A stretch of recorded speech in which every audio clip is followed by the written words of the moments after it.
Subject: caught my wife cheating, ended up in jail for a weekend. True story. Hey man, my name's Duke. I just found your channel last week and I've been hooked ever since. I was sitting on my couch late one night just scrolling through YouTube when one of your videos popped up. The one about the guy who caught his wife cheating in his own home and ended up doing time for beating the man she was sleeping with. I watched that whole thing and man, it hit me hard. It was like looking in a mirror.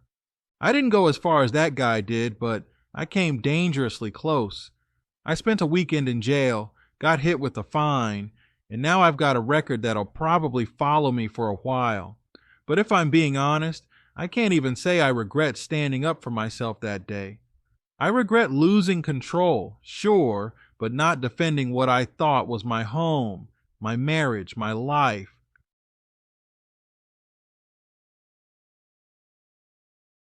Let me back it up though, because my story didn't start with violence or anger. It started with love, or at least what I thought was love. I met Sarah at a friend's barbecue back in 2014. She was 25. I was 29. She stood out right away, not because she was the loudest or the flashiest, but because she had this calm way about her. She laughed at my jokes, and I remember she told me that night she was done with the party scene. She said she was ready for something serious, that she wanted to build a life with someone stable. That stuck with me because I was at that point in my life too. I had just gotten promoted at work, was saving up to buy a house, and the idea of settling down sounded perfect. Sarah worked as a receptionist at a dental office. She wasn't making a lot, but she seemed responsible, grounded, and honest. At least that's what I thought. We started dating seriously within 2 months. She'd cook dinner for me, come over after work, and we'd just hang out watching Netflix or taking walks around the neighborhood. Nothing crazy, but it felt good. I thought I'd found someone who wanted the same peaceful kind of life I did. A year later, I proposed. She cried and said yes before I even got the words all the way out. It was one of the happiest days of my life. We got married in the summer of 2016. The first few years were great. I won't lie. I thought we had the perfect marriage. We went to church together. We hosted friends for dinner. We took weekend trips whenever we could afford it. She was always smiling, always affectionate. I trusted her completely. For the first few years, we both worked full time. I was in construction management. She was still at the dental office. Around year 4, she started talking about wanting to stay home. She said she wanted to focus on our home and eventually get ready to be a mom. At first, I hesitated.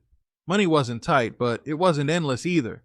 But she pushed the idea that being home would make things better. She could take care of the house, cook, save us money, and be ready for when we started trying for a baby. I figured, why not? She'd earned it.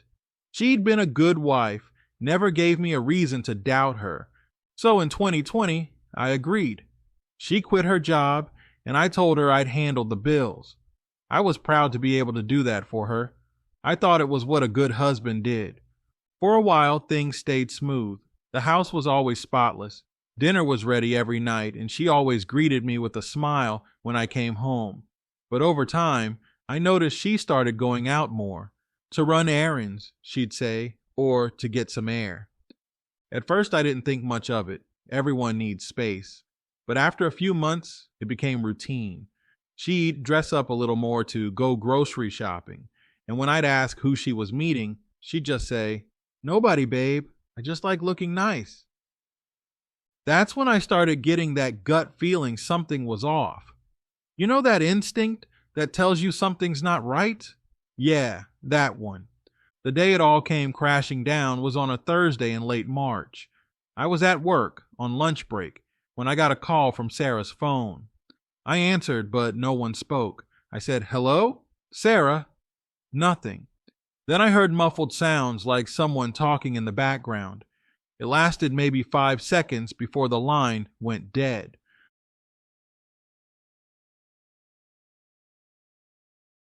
I called right back. No answer. Tried again, nothing. Then I texted her, "Everything okay? You just called me." She didn't reply for over an hour. That's when my stomach started turning.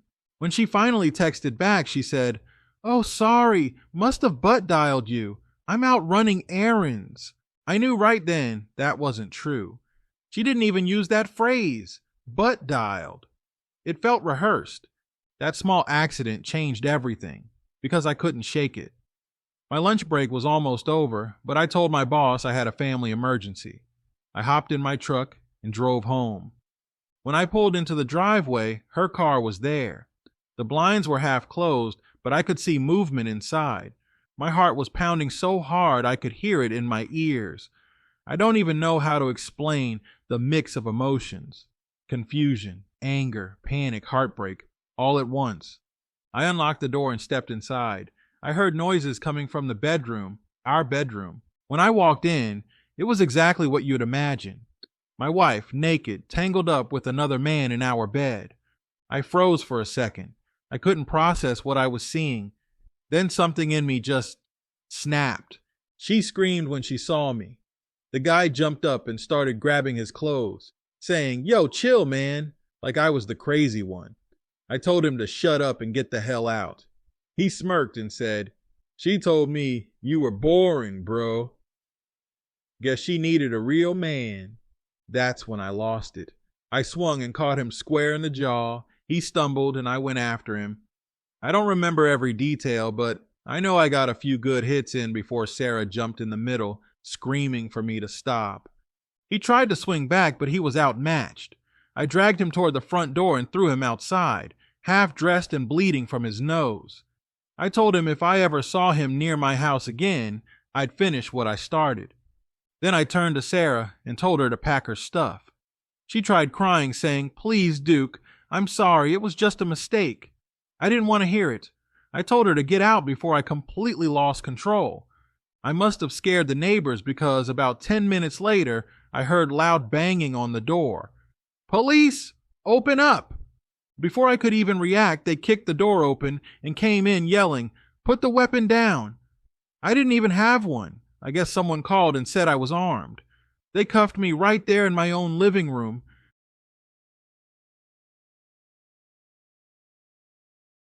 They separated me and Sarah, asked questions, and took me to the station. Turns out the guy I beat up called the cops and said I assaulted him.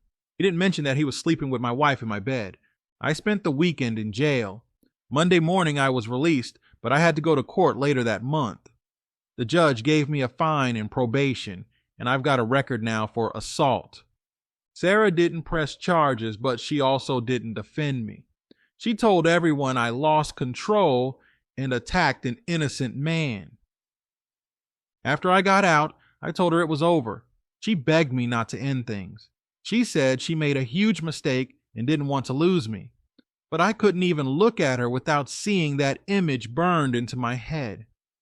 I filed for divorce. That's when the next wave of chaos started.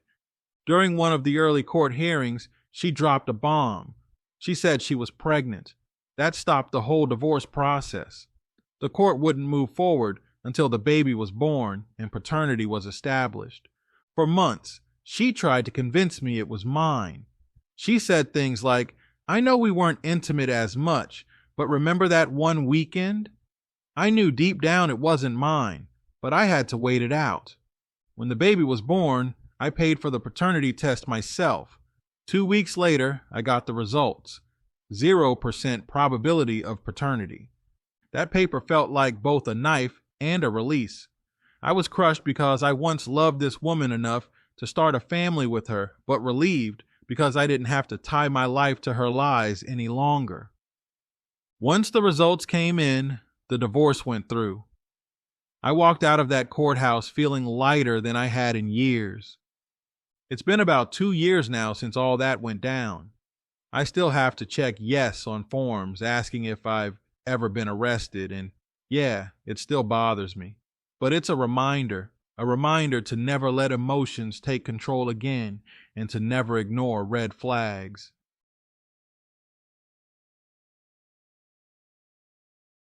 Sarah's still around town. I've heard through mutual friends that she's telling people I'm a deadbeat dad, who abandoned her and his kid. I just laugh at that. Anyone who knows the truth knows I was the one betrayed, not the other way around. I've moved into a smaller house and focused on rebuilding my life. I've been working hard, saving money, and hitting the gym again. I haven't seriously dated since, but honestly, I'm fine with that for now. That accidental call that day, it saved me. If she hadn't called me by mistake, I probably would have gone years living with a lie. I'll wrap this up for now, but I wanted to share my story because I know there are men out there going through similar pain and anger. I see stories on your channel every day that remind me I'm not alone. You can share this one if you want. I don't care if people judge me. I've owned up to my mistakes. I let anger get the best of me, but I didn't start the fire. I just refused to sit in it. The day we walked out of that courthouse, I remember feeling free, like I could finally breathe again. My buddies took me out for drinks that night. I remember laughing for the first time in months.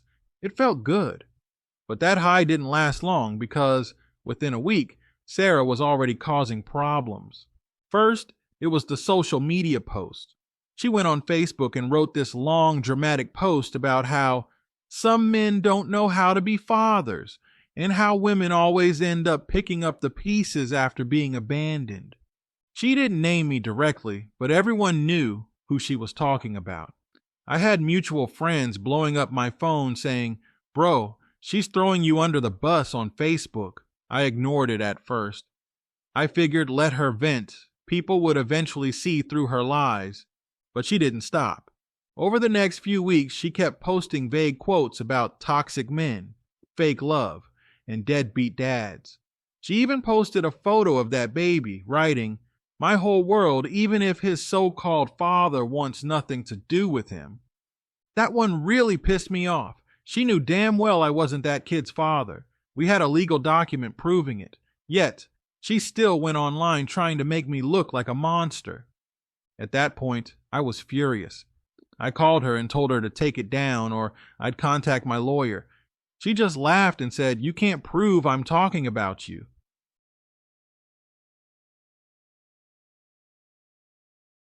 She was right. Legally, I couldn't do much, but morally, she was trash for that.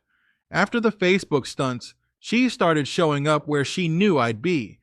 She'd drive past my job, accidentally bump into me at the grocery store, even show up at my gym once. I remember the day she came to my gym clearly. I was mid-set, headphones in, trying to just focus on myself when I looked up and saw her staring at me from the doorway. I took off my headphones and said, "Sarah, what the hell are you doing here?" She smiled like we were still together and said, "I just wanted to talk." I told her there was nothing to talk about, but she started crying right there in front of everyone. People were staring, thinking I must have done something to her. She said stuff like, "I miss you, Duke, and I know we can work this out." It was pathetic. I told her to leave or I'd call the cops. She finally walked out, but not before yelling, "You'll regret this one day." That moment stuck with me. I didn't realize how much further she'd go after that. After she realized showing up in person wouldn't work, she switched tactics. She started calling my family, my mom, my sister, even my cousins, telling them I was a broken man who abandoned his wife and unborn child. My mom knew better, but my sister called me one day and said, "Duke," she just called me bawling her eyes out, saying, "You threw her out and left her with nothing. What's going on?" That's when I realized how deep her manipulation ran. Sarah had always been good at playing the victim. During our marriage, she'd twist little arguments to make me feel like the bad guy. I'd catch her in small lies, like saying she was visiting her mom when she really went out with her friends. And somehow she'd spin it into me being controlling.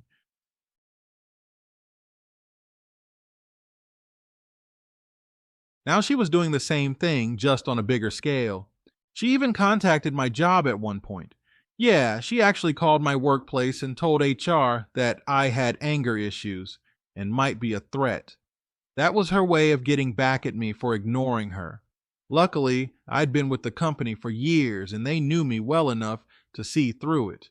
But it still embarrassed me that people even had to hear that nonsense. After that, I blocked her number, blocked her on social media, and told everyone close to me to do the same. But she just made fake accounts. I'd get these random DMs from new profiles, all with names I didn't recognize, sending messages like, "You're going to regret how you treated her," or "You left a good woman for nothing." I wasn't stupid. I knew it was her or one of her friends doing her dirty work. For about 3 months, I'd randomly see her around town. I don't live in a big city, so it's not impossible, but the frequency was suspicious. Once at the gas station, once at Walmart, once at my local diner, where I go every Sunday for breakfast. She'd act surprised every time, like, "Oh, wow, Duke. I didn't know you came here." Yeah, right. She knew exactly where I'd be. The worst incident was at my job site. I work construction management, so I'm often at different locations around the county. One morning, I was walking the property with my team, and a car pulled up near the site entrance. It was her. She got out holding a coffee and said, "I just wanted to drop this off for you. I know you've been working hard." My coworkers were standing there like, is everything okay, man?" I was mortified. I told her to leave, and she just stood there with tears in her eyes, saying, "Please, can we just talk for 5 minutes?" I said, "Sarah, if you don't leave right now, I'm calling the cops."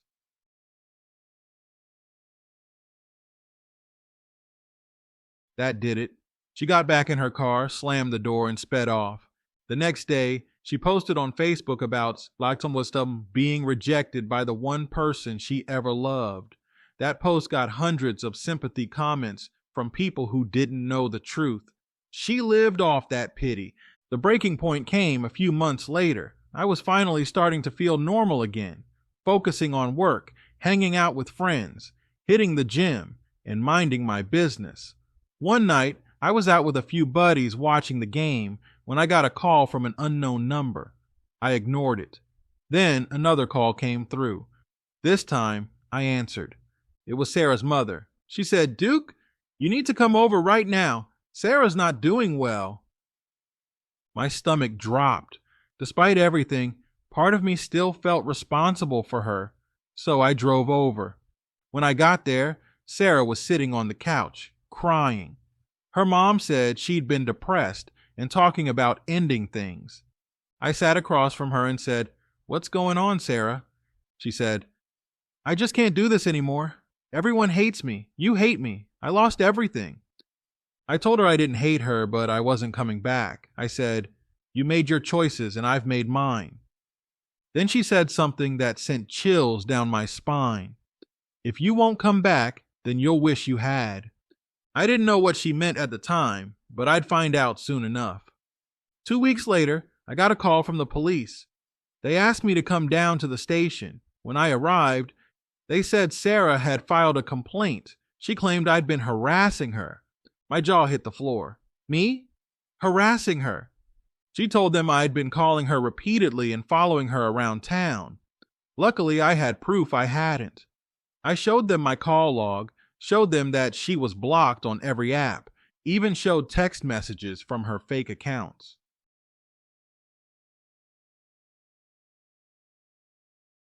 The officer looked frustrated and said, "Honestly, this kind of thing happens more than you'd think.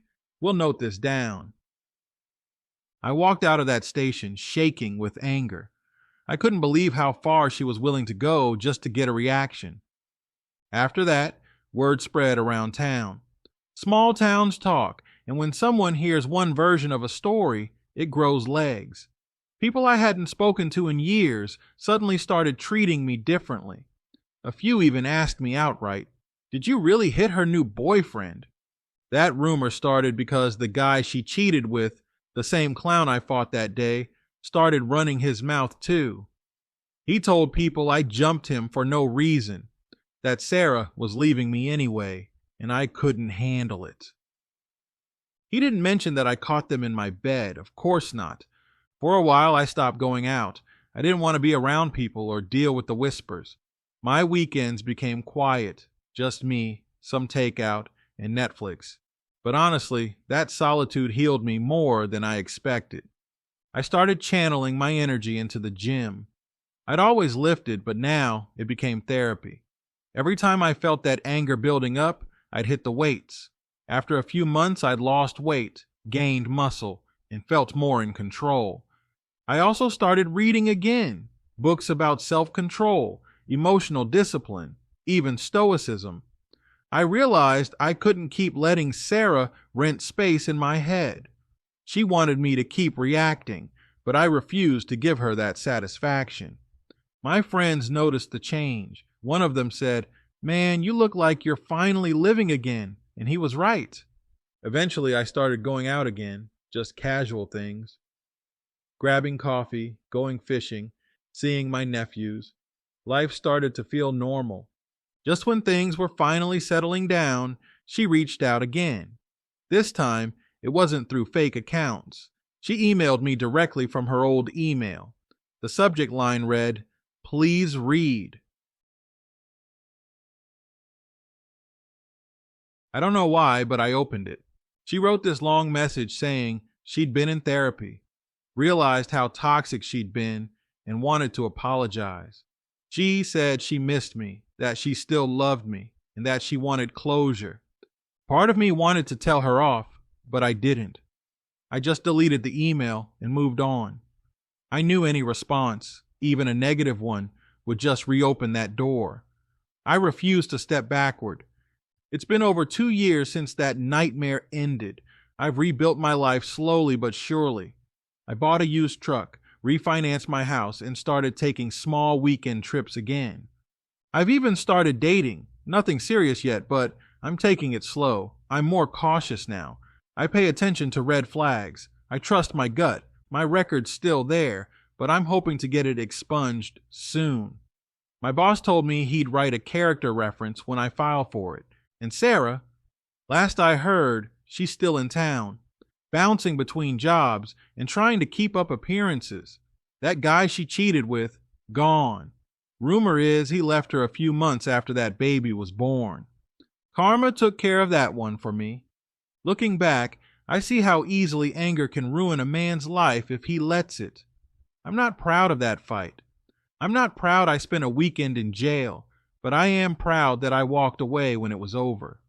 I didn't go back, I didn't keep fighting, and I didn't let her drag me down anymore. A lot of men lose everything, their freedom, their jobs, their sanity, because of moments like that. I came close, but that mistake, as painful as it was, woke me up. Now I tell my friends who are married or in relationships, always protect yourself, emotionally and legally. Don't ignore your instincts. If something feels off, it probably is. And if you ever find yourself being disrespected in your own home, walk away. Don't do what I did. Don't let anger write your story.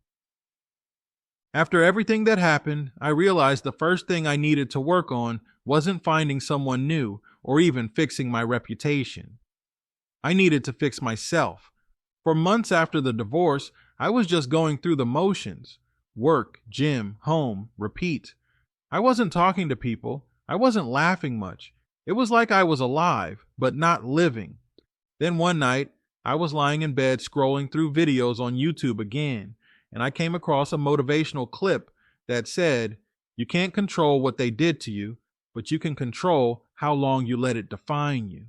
That hit me hard, because for too long, my entire identity had been the guy whose wife cheated. I didn't want to be that guy anymore.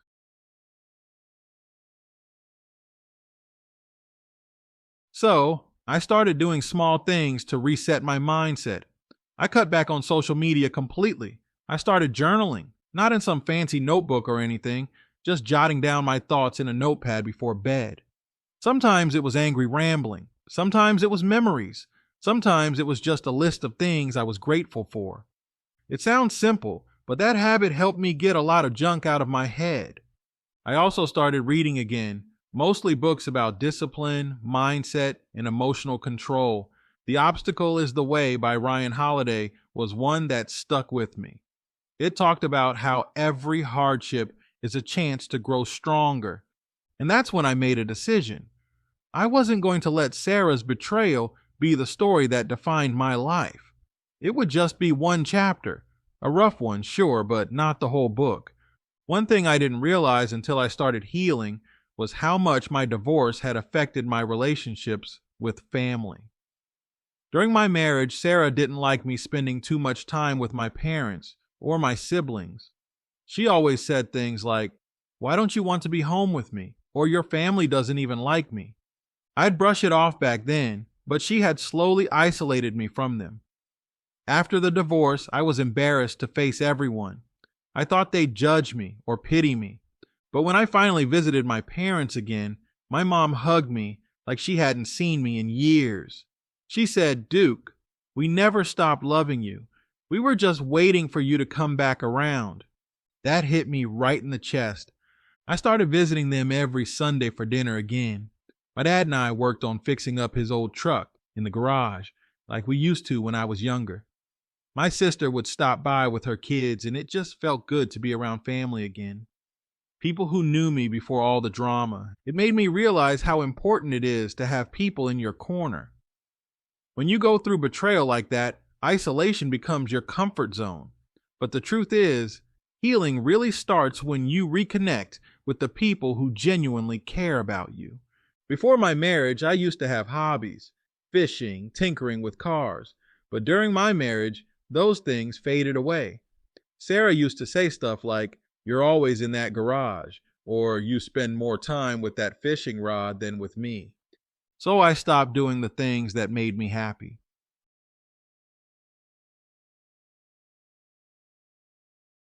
After the divorce, I had free time again, more than I knew what to do with, honestly.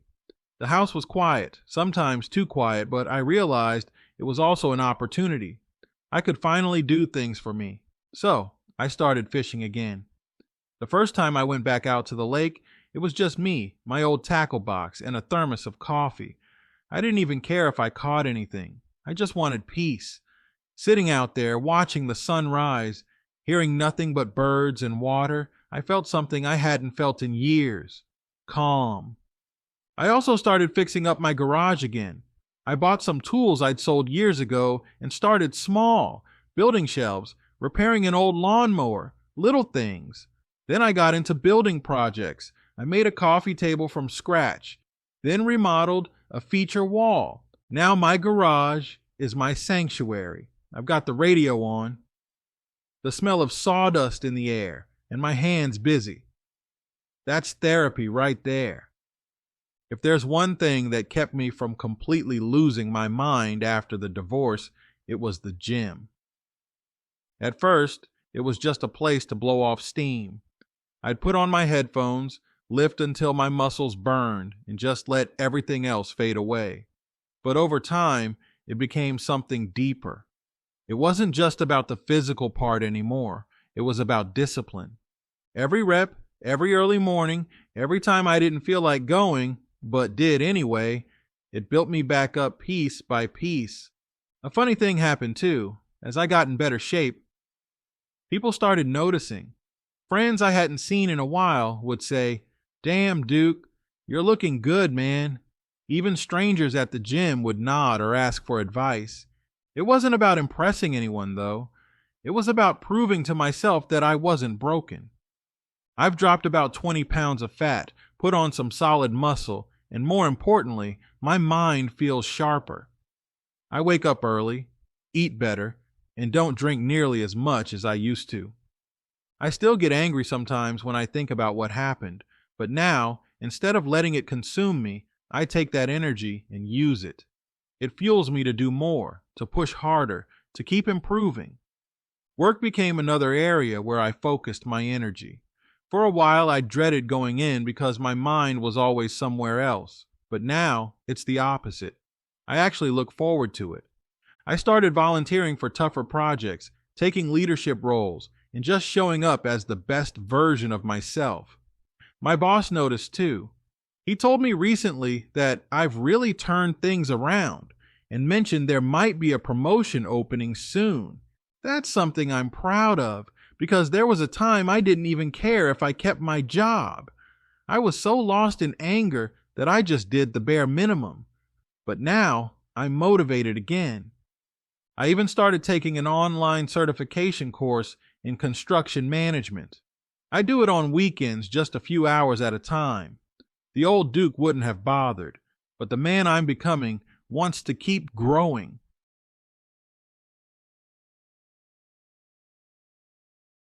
It feels good to have goals again. Now, I'm not gonna lie. Dating after what I went through has been tough. The thought of opening up again used to make me sick. I didn't want to risk getting hurt again. Didn't want to play detective in another relationship, constantly wondering if I was being lied to. But I also didn't want to live the rest of my life bitter and alone. So, earlier this year, I started putting myself out there again. Nothing crazy, just casual coffee dates, a few dinners. No expectations, just conversations. And you know what? It's been surprisingly refreshing. There's one woman I've been seeing more regularly the past couple of months. Her name's Elise. She's not my ex, and that's exactly what I like about her. She's calm, independent, works as a nurse, and doesn't play games. She knows what I went through, and she's been patient with me. I'll be honest, part of me is still guarded. I don't think I'll ever trust blindly again, but I've learned that not everyone is out to hurt you. Some people just want peace, same as I do. I don't know where things with Elise will go, and I'm okay with that. For now, it's just nice to feel something positive again, something real. One of the biggest lessons I've learned is that peace is priceless, and it starts with boundaries. I used to be the kind of guy who'd bend over backwards to keep the peace, even if it meant walking on eggshells. That's part of why I tolerated so much in my marriage, but not anymore. Now I protect my peace like it's gold. If someone brings drama, gossip, or negative energy, I distance myself. I don't explain myself. I just move differently. Even with friends, I've cut back on hanging around the ones who only want to talk about the past or badmouth women. I'm not about that anymore. I want to build, not complain. And the crazy part is, once I started moving like that, life got quieter in the best way. I don't get that anxious pit in my stomach anymore. I don't wake up with dread. My home feels peaceful. Sometimes I just sit on my porch at night with a beer, listening to the crickets and think, man, this is what peace feels like.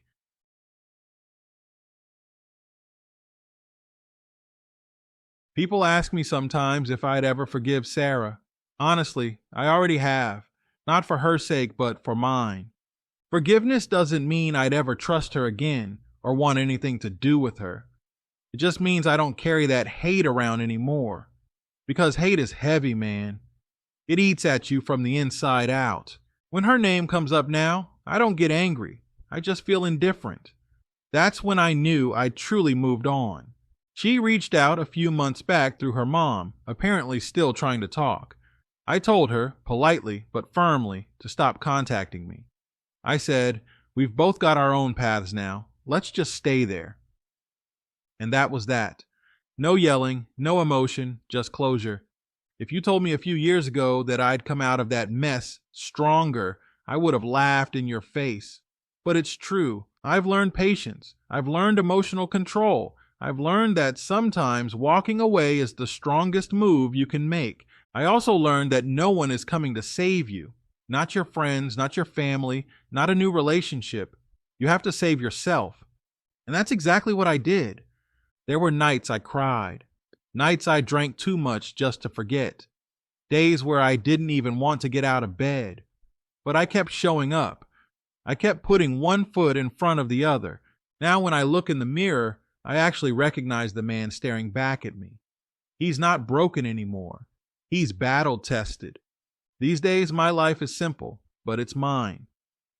I wake up early, around 6 a.m. I make coffee, stretch, and hit the gym before work. After work, I cook myself dinner, real meals, not just takeout. Sometimes I'll sit outside and read or work on a new woodworking project in the garage. On weekends, I go fishing or visit my parents. Occasionally, I'll grab dinner with Elise or catch up with my buddies over a game.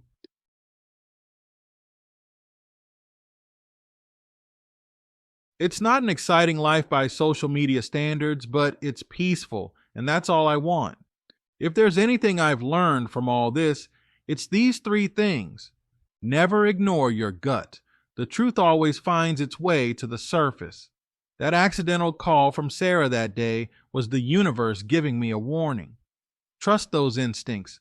Protect your peace at all costs. You can rebuild money, careers, even friendships, but peace? That's priceless. Don't lose yourself for someone else. I made the mistake of giving up who I was just to make someone else happy. Never again. I don't know what the future holds, and for the first time, I'm okay with that. I'm not rushing into anything. I'm not chasing validation. I'm just living. Every day I get a little stronger, a little wiser, a little more comfortable being me again. I used to think my divorce ruined my life, but now I realize it just redirected me. It forced me to confront the parts of myself I had ignored, the parts that needed growth. Now I'm finally living for myself, not for anyone else's approval. Anyway, man, that's where I'm at now. I just wanted to share this part of the journey because it's not all about revenge or heartbreak. Sometimes it's about rebuilding quietly, about learning to smile again. I know there are guys out there watching your channel right now who feel like their world just ended. I've been there, but I promise, with time, work, and patience, life does get better. It won't ever go back to what it was before, but that's the beauty of it. You get to rebuild from scratch, smarter, stronger, and with a new sense of peace that no one can take from you.